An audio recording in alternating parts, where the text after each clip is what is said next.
Yes, indeed, the great day is over, right? All of the preparation and the build-up, and the 25th that comes, it goes, and then on the 26th, it all seems to come to a screeching halt, right? Isn't that the way it seems?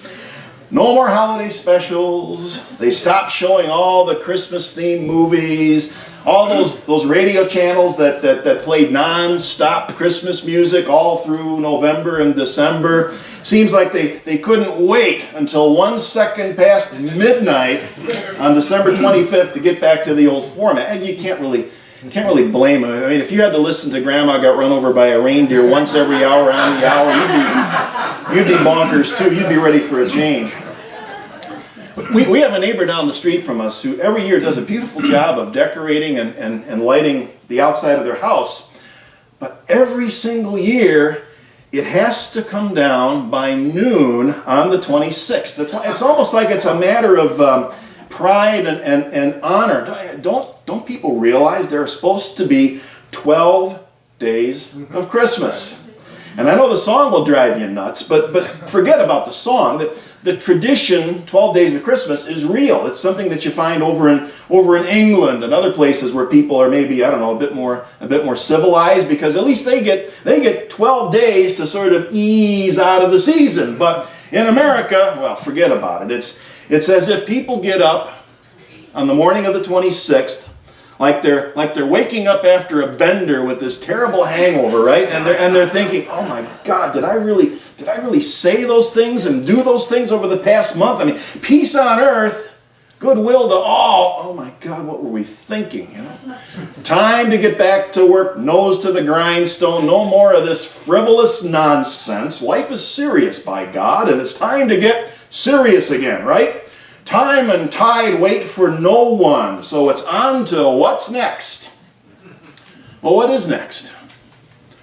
New Year's Day, right? Seems like, Christmas gets all the good stuff, stories about ghosts and angels and the beautiful music and everything, but New Year's comes along, and really, what is there?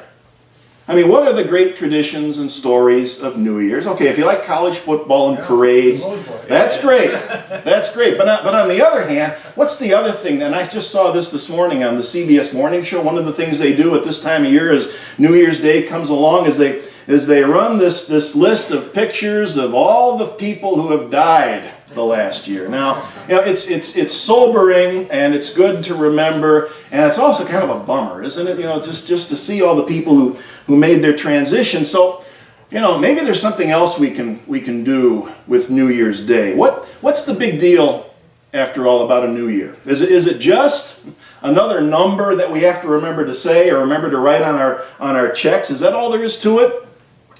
Maybe it's like a wake-up call. Like a birthday. Like a birthday. When a birthday comes along, it can be a wake-up call, especially if your birthday happens to be one of those biggies. You know what I'm talking about? The one that has a zero after it.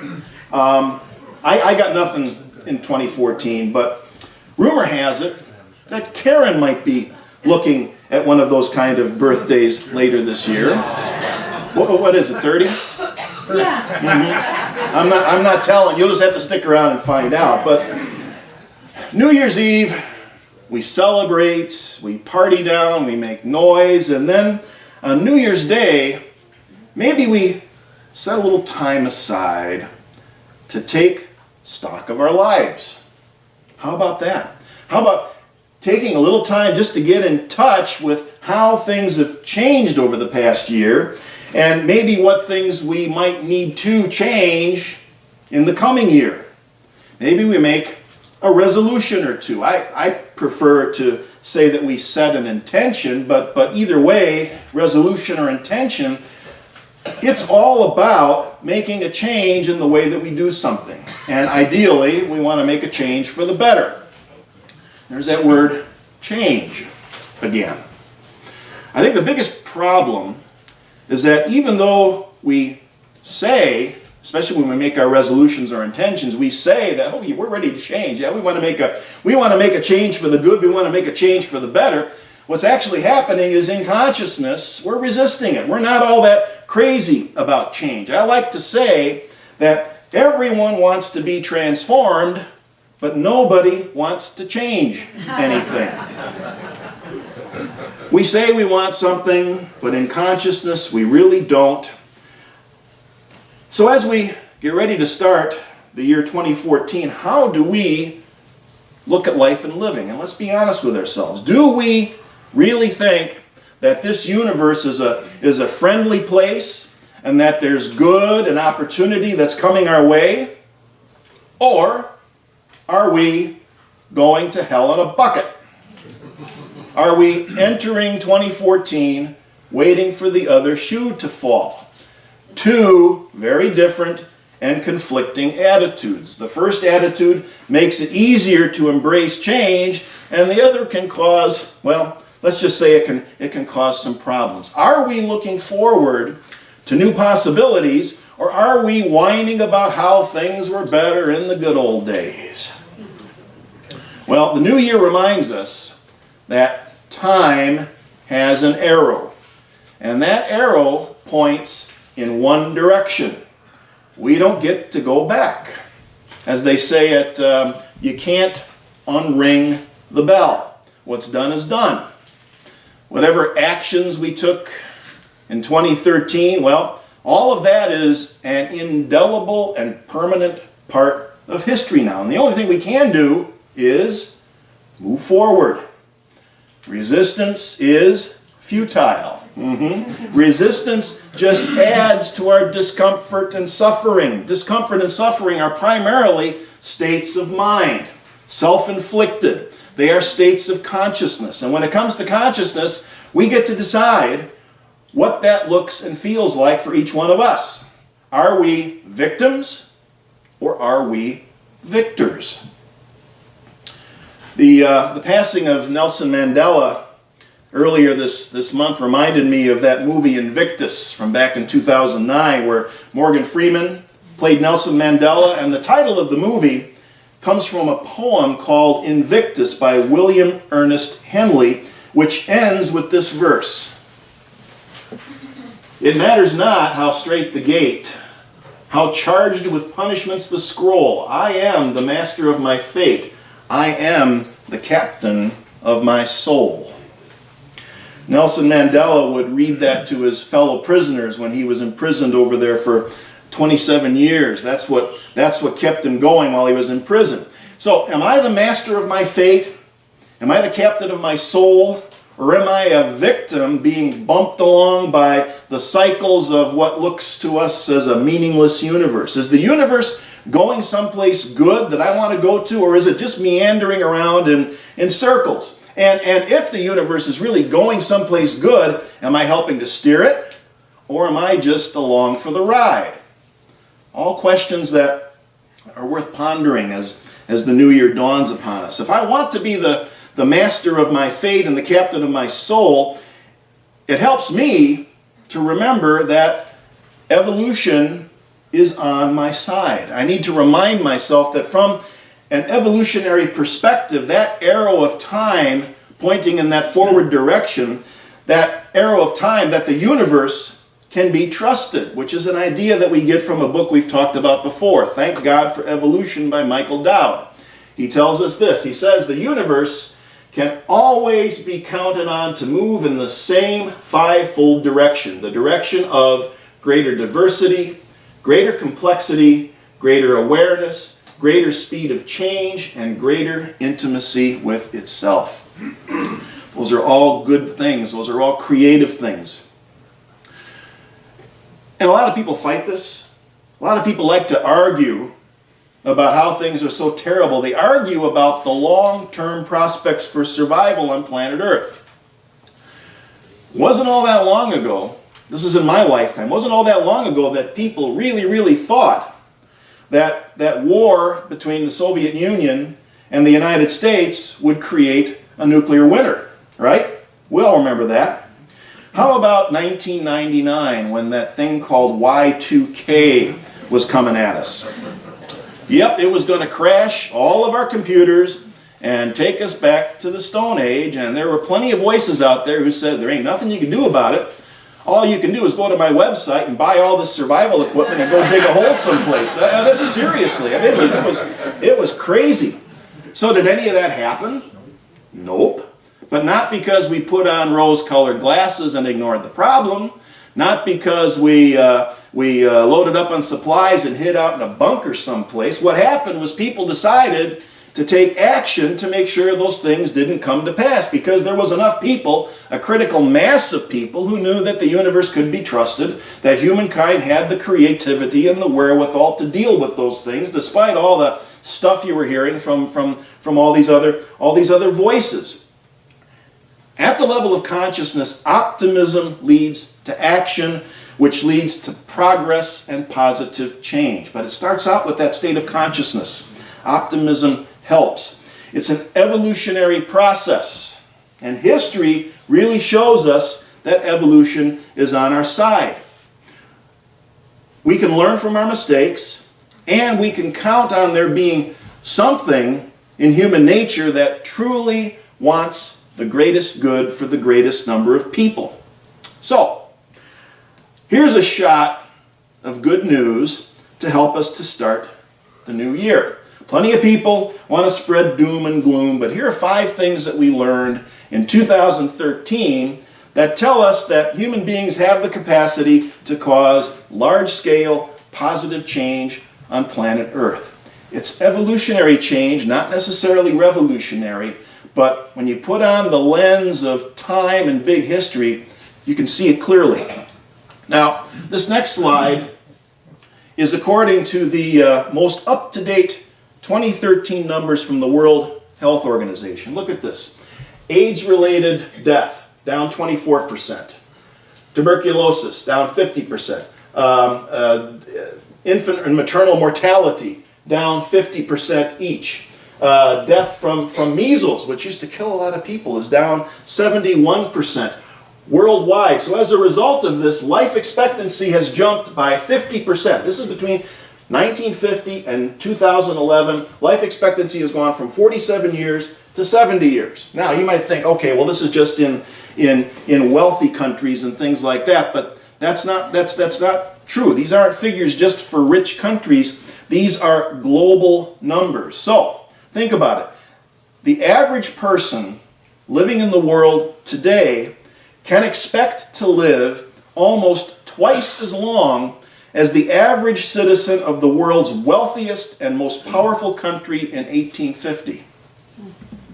It's a big deal. That's a big deal. So next we look at poverty. Still a huge problem in the world. We're not even close to solving it.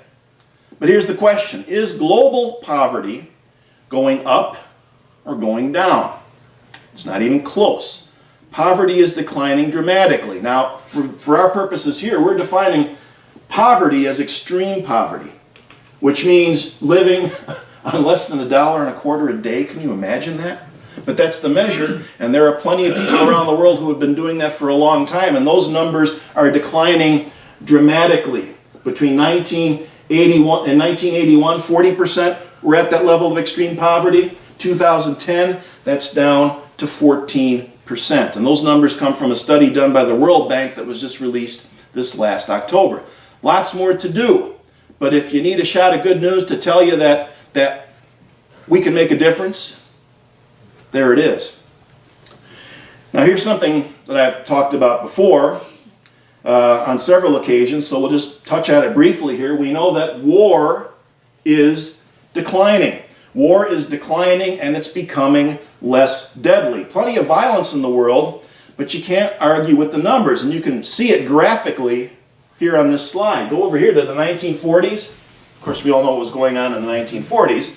World War II. From that time, it goes off a cliff all the way down into the 2000s, where there's barely a bump on the line. And even though there were a few spikes in between, it never got anywhere close to the level of violence and death that was going on back in the 40s. And compared to today, it's just amazing. It's just amazing. Okay, so that's war. How about murder and violent crime? Well, let's look at that. We can see here that in just 7 years, the murder rate around the world is down almost 50%. And the rate of violent crime here in America has dropped by 40% since the early 90s. Something to celebrate, something to remind us that human effort, human consciousness applied in the right ways can make a huge difference in the way we live. Okay, so finally, let's go back in time 153 years to the year 1860 and take a look at what life was like for 4 different groups of people around the world. In 1860, the Civil War was a year away.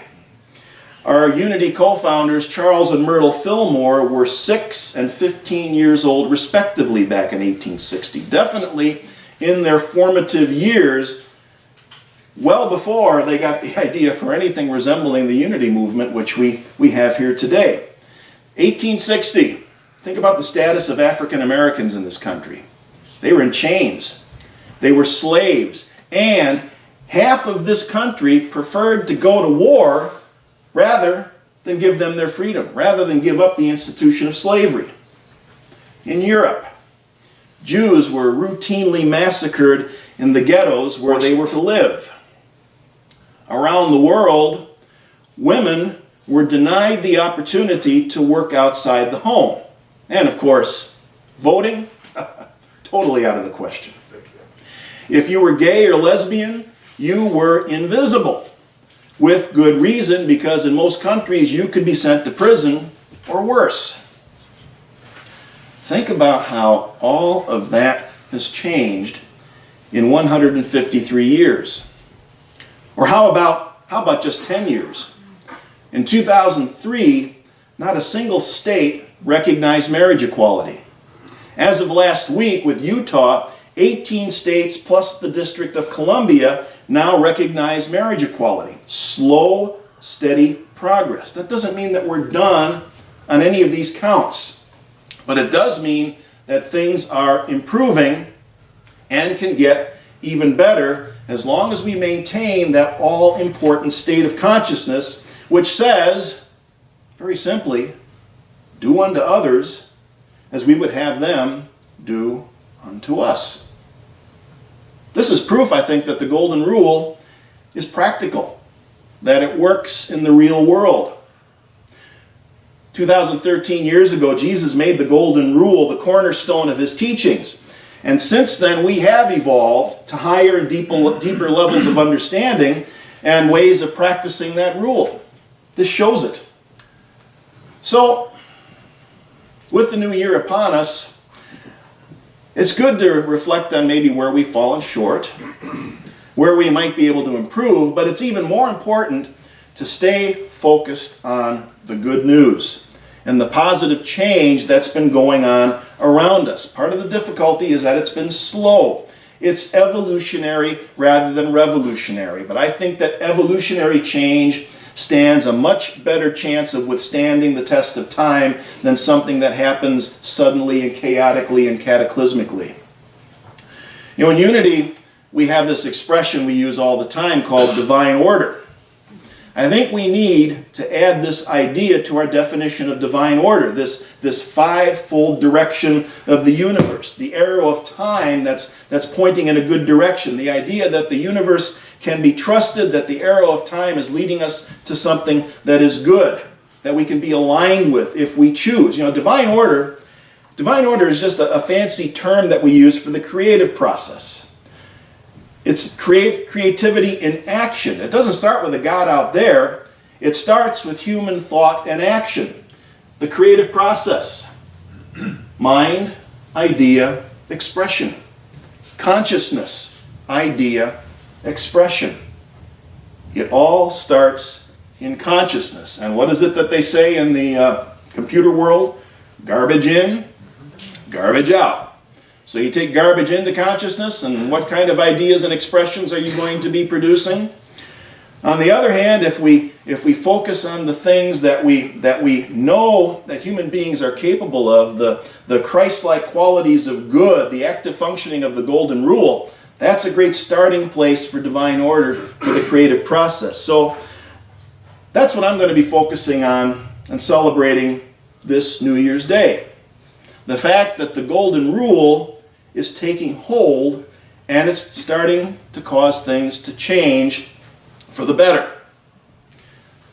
We just celebrated Christmas, and I think that if Jesus ever wanted a birthday gift, I think it would be this, to see the golden rule in action, to see us evolving to this point. So, happy birthday, Jesus, even if it was a week late, and Happy New Year to you all. We'll see you for our burning bowl, and see you in 2014. Thank you.